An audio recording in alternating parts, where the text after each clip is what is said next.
Okay, Jamie, so I'm going to mute this video and I'm going to start it from the beginning. And if you can, if you could just talk us through what you're seeing from the moment it begins. I mean, this is the president here. They're just kind of mingling and smiles, and it's almost like they don't immediately hear the shots when they ring out. But if you can, I'm going to hit play on this, Jamie. Walk us through what you're seeing.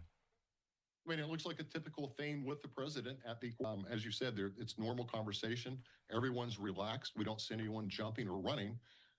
Sort of now we see there's a chaotic moment, perhaps Secret Service coming to the stage where is seated, obviously to get the president out of harm's way and to get him off the stage. So, certainly agree with you, Austin. I don't think the president nor any correspondents on that stage heard that shot because they certainly would have jumped or flinched. When you have a delicate situation like this, Jamie, and we just saw them evacuate the president, I mean, gosh, you've been in high stakes, high pressure situations like this. If you're one of those law enforcement, if you're one of those Secret Service agents, officers, if you're part of that security detail that's on stage right now, what's going through your mind? Get the president out of harm's way. I mean, going back to Butler, PA, we saw what happened there with then former President Donald Trump. Now, current President Donald Trump, you want to get the president off the stage, out of the area, into the limo, and presumably, if you're close to the White House, back to the White House. If I may, Austin, while you're in that limo, as it's called, the Beast, you're going to certainly do an assessment of the president to see and double check that the president wasn't struck either by a bullet or anything shrapnel-wise to make sure he's healthy and well while you're en route to the White House. We've seen back in the Reagan days, they thought everything was well with Reagan, and then that limo shortly diverted to the hospital. He was hit with one of those bullets. So they're doing all the above. I believe a Reagan assassination attempt, possibly that very one, happened at this building, this exact building. Yes. Live look. Let's take a look at the venue in its current state. Obviously, much more relaxed energy in the room. Everybody safe, uninjured.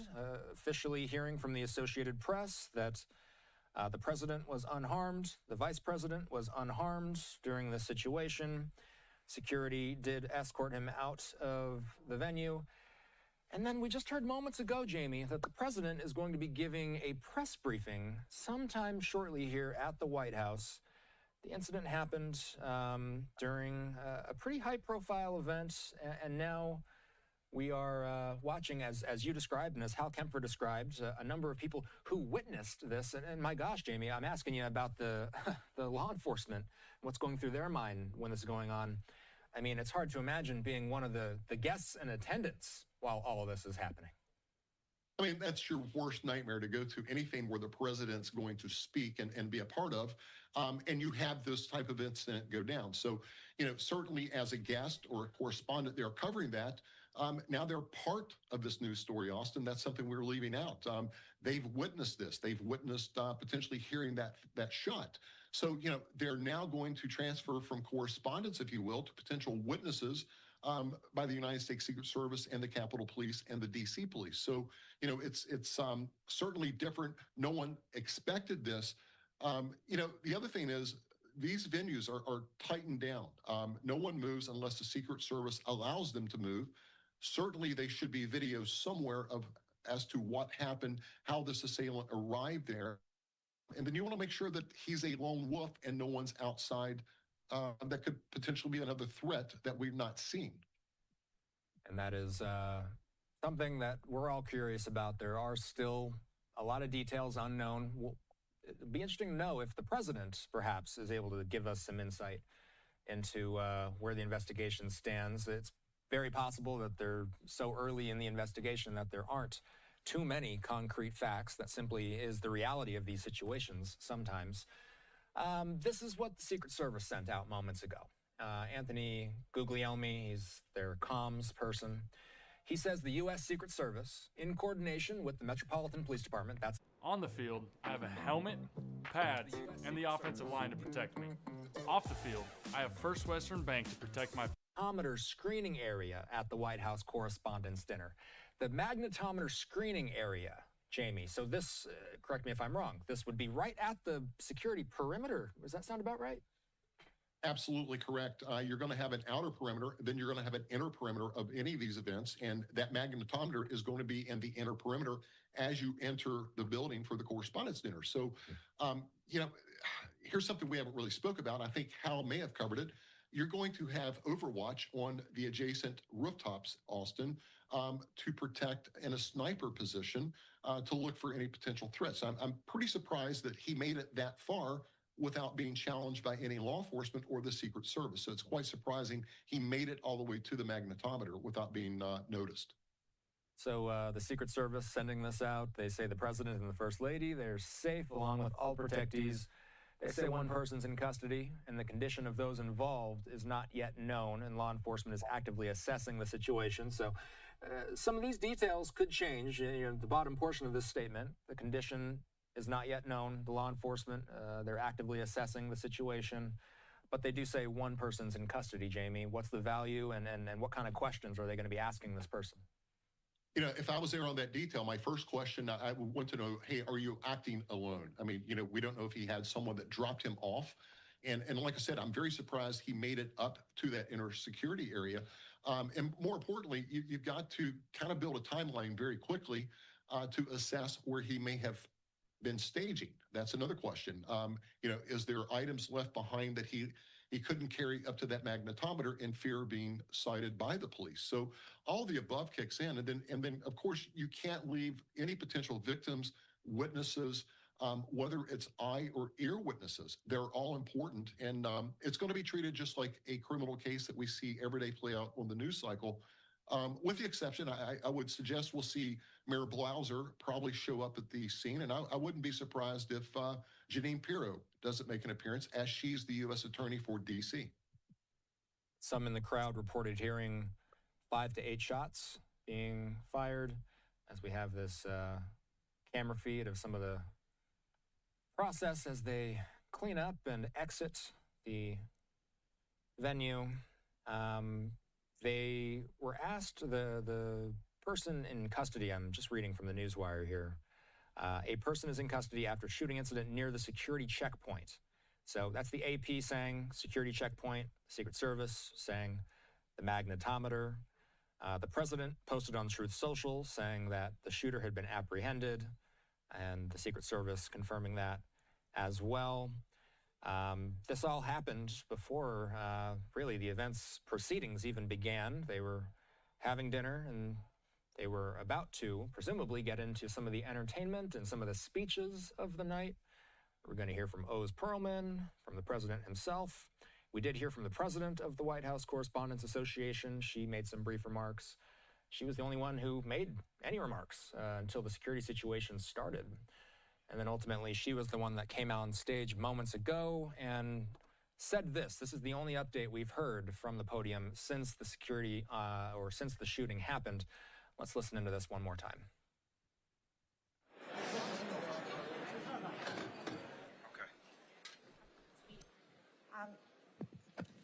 This is a room full of reporters, so I know you've already seen the president's tweet. My apologies, his post on Truth Social. And law enforcement has requested that we leave the premises consistent with protocol. And he wanted to emphasize that nobody was hurt. He and the First Lady, the cabinet, everybody's safe.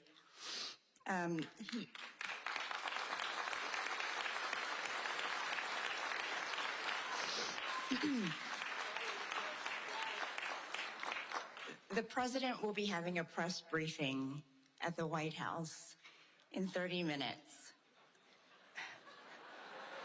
That is not a joke. And he insists that we will reschedule this event in the next 30 days. And that he wanted to do it tonight. He wanted to continue despite the news, but has to follow security protocol. I said earlier tonight that journalism is a public service because when there is an emergency, we run to the crisis, not away from it.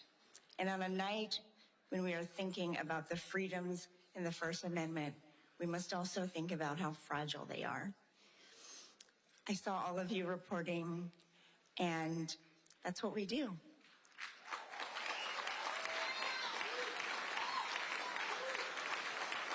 So, thank God everybody is safe. And thank you for coming together tonight. We will do this again. Thank you.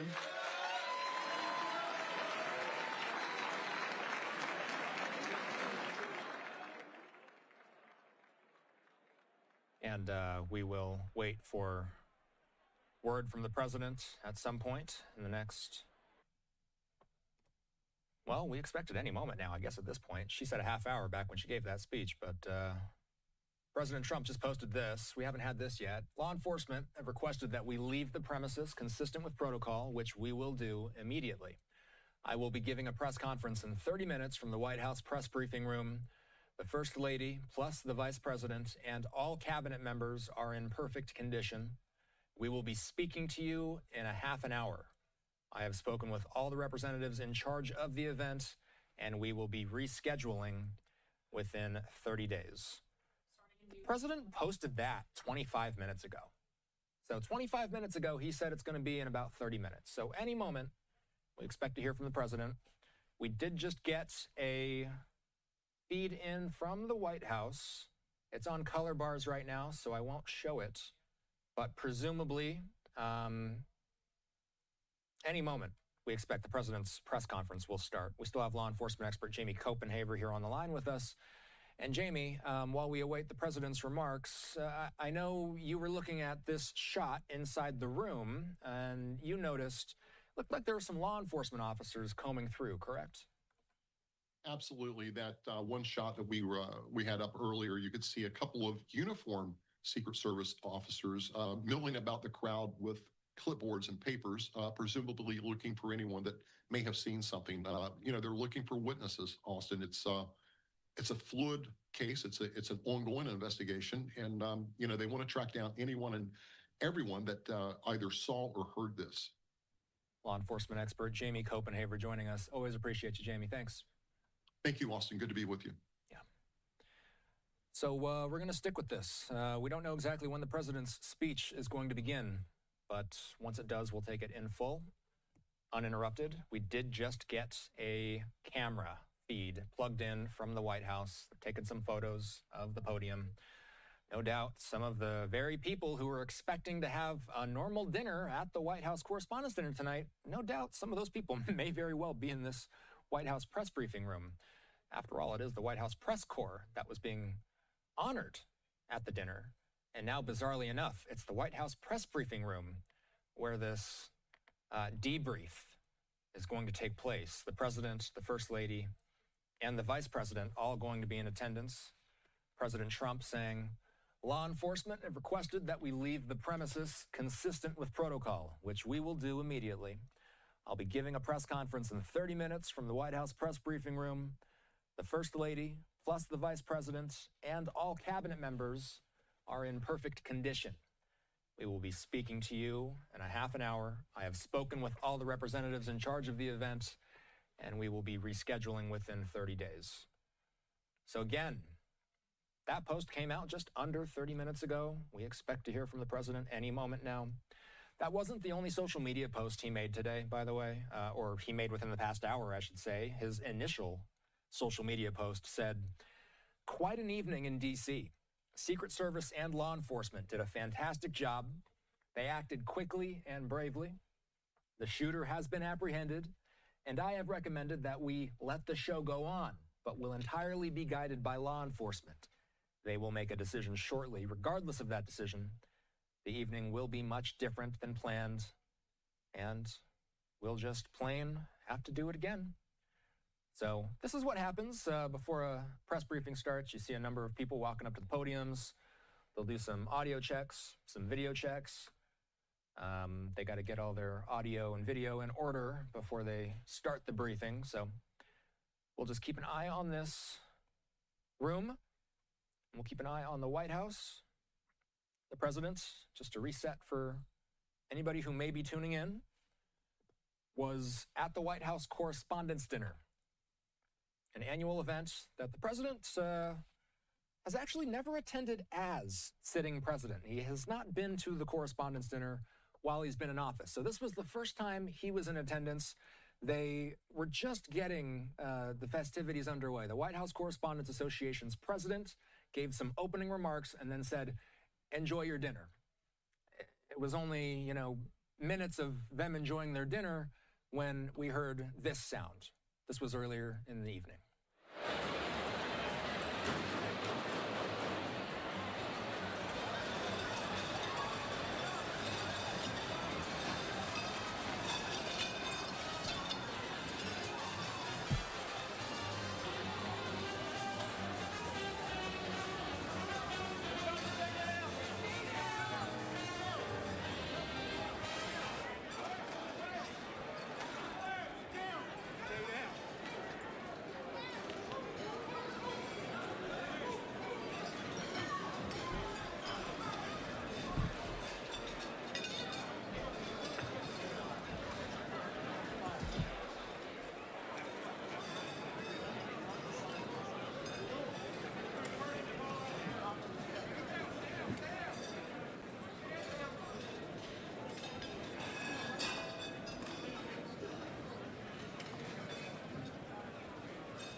You'll see the security as they move through the crowd.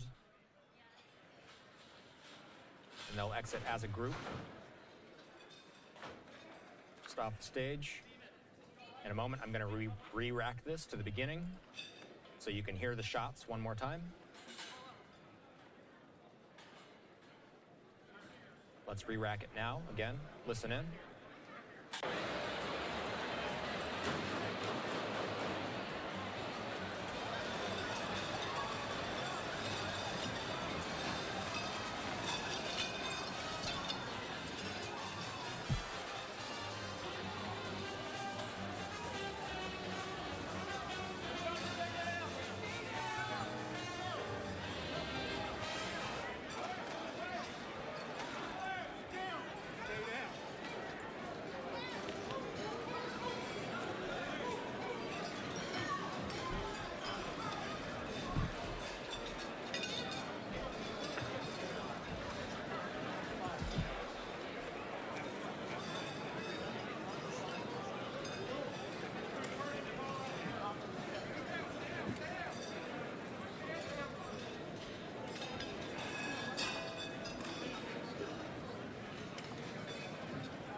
and this was the announcement being made earlier about the postponement of the event.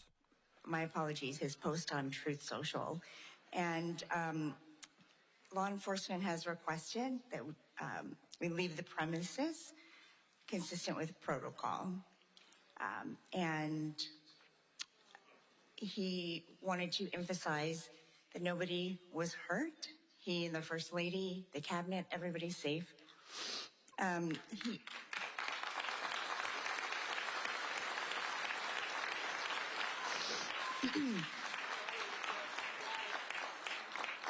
The president will be having a press briefing at the White House in 30 minutes.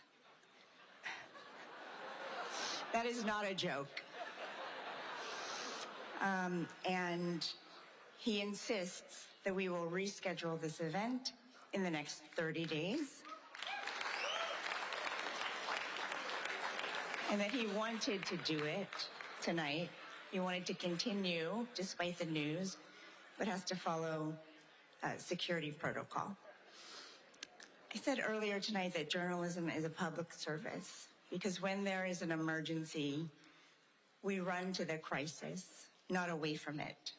And on a night when we are thinking about the freedoms in the First Amendment, we must also think about how fragile they are. I saw all of you reporting, and that's what we do.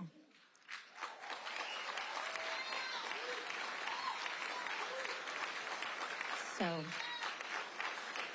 thank God everybody is safe. And thank you for coming together tonight. We will do this again. Thank you.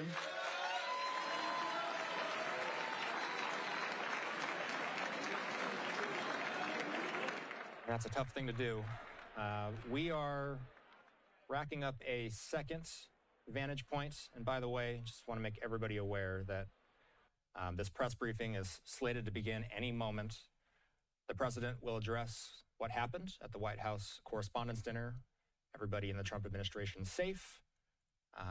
All protectees safe, unharmed, according to the Secret Service.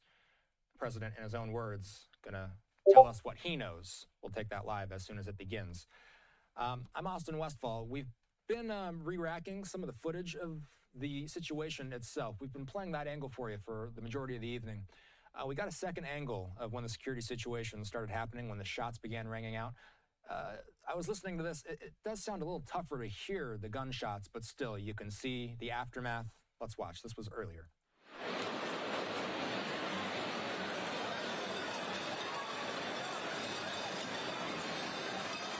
Tortoise wins. An upset for the ages.